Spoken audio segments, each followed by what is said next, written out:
तौबा की बजाय बुतों से बारिश मांगने लगे। बिलाखिर एक दिन उफुक पर काला घना बादल नमूदार हुआ। कौम खुशी से चिल्लाई और कहने लगी, ये बादल हमें बारिश देगा। लेकिन कौम आद तारीख की एक ऐसी कौम थी जिसे अल्लाह ताला ने गैर मामूली जिस्मानी ताकत, कुशादा ज़मीनें और शानदार तमद्दुन अता किया था। कौम आद का कल्चर बज़ाहिर शान और शौकत से भरपूर था, मगर इसके बातिन में गुरूर, जुल्म और अखलाकी ज़वाल छुपा हुआ था। सबसे नुमाया पहलू उनकी ताकत परस्ती थी।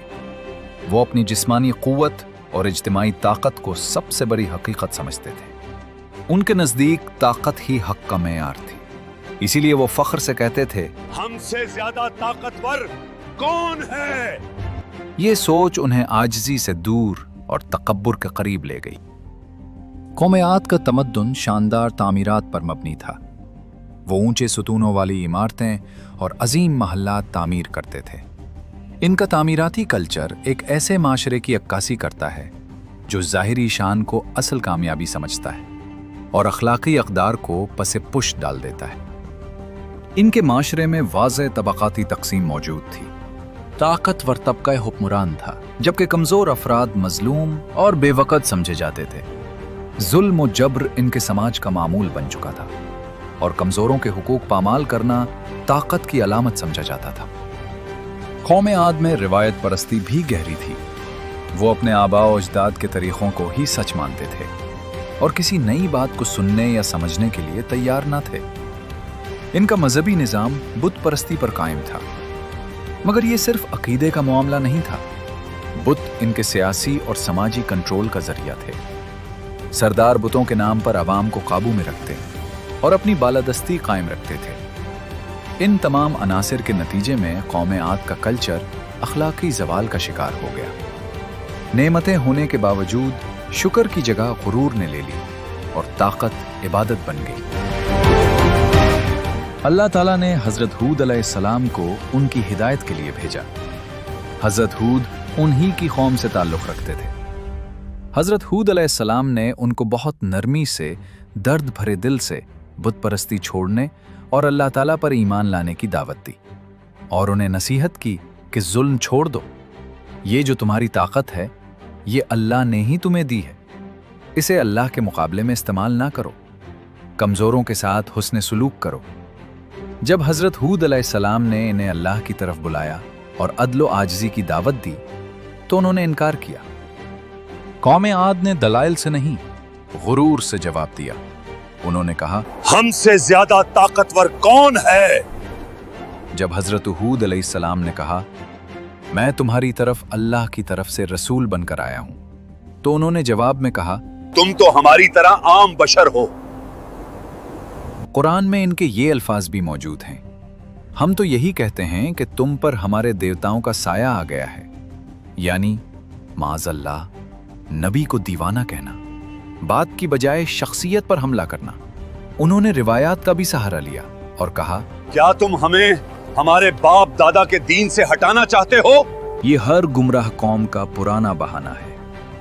हज़रत हूद अलैहिस्सलाम ने फरमाया, मुझे तुम पर बड़े दिन के अजाब का खौफ है, और ये भी कहा, अपने रब से माफ़ी मांगो, वो तुम पर रहमत नाजिल करेगा। असल अलमिया क्या था?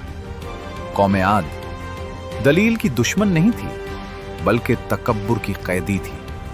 उन्होंने नबी की बात को नहीं, अपनी ताकत को सच माना और रिवायत और गुरूर को चुन लिया। और तारीख का उसूल है, जो कौम नसीहत को कमजोरी समझे, वो अजाब को भी मजाक समझती है। इंतहाई जिद में आकर कहने लगे, अगर तुम सच्चे हो तो अजाब ले आओ। इस तरह के जुमलों से साफ मालूम होता है कि दिल बिल्कुल सख्त हो चुके थे और नसीहत का दरवाजा बंद हो चुका था। अब जब कौम आद मुसलसल हज़रत हूद अलैहिस्सलाम को झुटलाती रही, नसीहत को मजाक बनाया और अजाब का मुतालबा भी कर लिया। हज़रत हूद अलैहिस्सलाम ने कहा, मैं तुम तक पैगाम पहुंचा चुका, अब मेरा रब फैसला करेगा।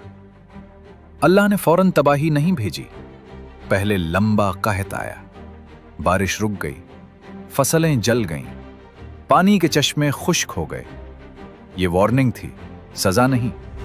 लेकिन कौम आद अल्लाह की रहमत और मोहलत को कमजोरी समझते रहे। तौबा की बजाय बुतों से बारिश मांगने लगे। बिलाखिर एक दिन उफुक पर काला घना बादल नमूदार हुआ। कौम खुशी से चिल्लाई और कहने लगी, ये बादल हमें बारिश देगा। लेकिन कुरान कहता है, ये वही है जिसकी तुम जल्दी मचा रहे थे।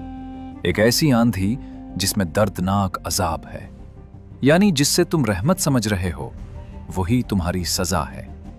तबाह कुन आंधी। अल्लाह ने उन पर ऐसी हवा भेजी जिसकी मिसाल तारीख में नहीं। इंतहाई सर्द, बेहद तेज, चीखने जैसी आवाज, जिस्म चीर देने वाली। ये कोई आम तूफान नहीं था, ये अल्लाह का मुंतखब अजाब था। 7 रातें, 8 दिन मुसलसल, न वक्फा, न मोहलत, न पनाह। वो लोग जो कहते थे हमसे ज्यादा ताकतवर कौन है, हवा ने इन्हें जमीन से उठाकर फजा में उछाला, फिर जोर से पटखा। वो यूं गिरे जैसे खजूर के खोखले तने, यानी जिस्म बाकी, रूह खत्म। ताकत किसी काम ना आई। महल्लात, सुतून, सब मिट गया। ऊंची इमारतें रेजा रेजा हो गईं, सुतून जमीन बोस हो गए, बस्तियां खाली। हजरत हूद अलैहिस्सलाम और वो थोड़े से लोग जो ईमान लाए, अल्लाह ने अजाब से पहले इन्हें महफूज जगह मुंतकिल कर दिया। ये अल्लाह का उसूल है। अजाब इज्तिमाई होता है मगर नजात मखसूस। कौम आद ताकत में अजीम थी मगर आजिज़ी में सिफर। इनका जुर्म सिर्फ कुफ्र नहीं था बल्कि गुरूर, जुल्म, नसीहत का इनकार।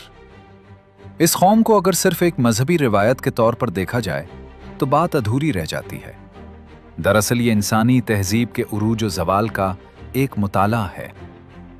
कुरान मजीद उन्हें एक ऐसी कौम के तौर पर पेश करता है जो जिस्मानी क़ुव्वत, माशरती तंजीम और तामीराती महारत में मुमताज़ थी। यानी वो पसमानदा या गैर मुहज़्ज़ब नहीं थे बल्कि अपने दौर की तरक्की याफ्ता सोसाइटी थे। सवाल ये है कि एक मजबूत, मुनज़्ज़म और तरक्की याफ्ता कौम क्यों मिट गई? इसका जवाब महज कुदरती आफत नहीं बल्कि फ़िक्री और अखलाक़ी इन्हिराफ में पोशीदा है। जब इज्तिमाई शऊर ताकत को मुतलक इख्तियार समझने लगे और एहतिसाब के तसव्वुर को रद्द कर दे तो माशरा अंदर से खोखला हो जाता है। कौम आद का जुमला, हमसे ज्यादा ताकतवर कौन है, दरअसल एक नफ्सियाती कैफियत, इज्तिमाई गुरूर की अलामत है। इल्म समाजियात हमें बताता है कि तहजीबें सिर्फ बैरूनी हमलों से नहीं गिरती बल्कि अखलाकी इन्हितात और फिक्री तकब्बुर से टूटती हैं। और ईमानी जाविये से यही तकब्बुर तौहीद के इनकार में बदलता है और यही इनकार ज़वाल का सबब बनता है।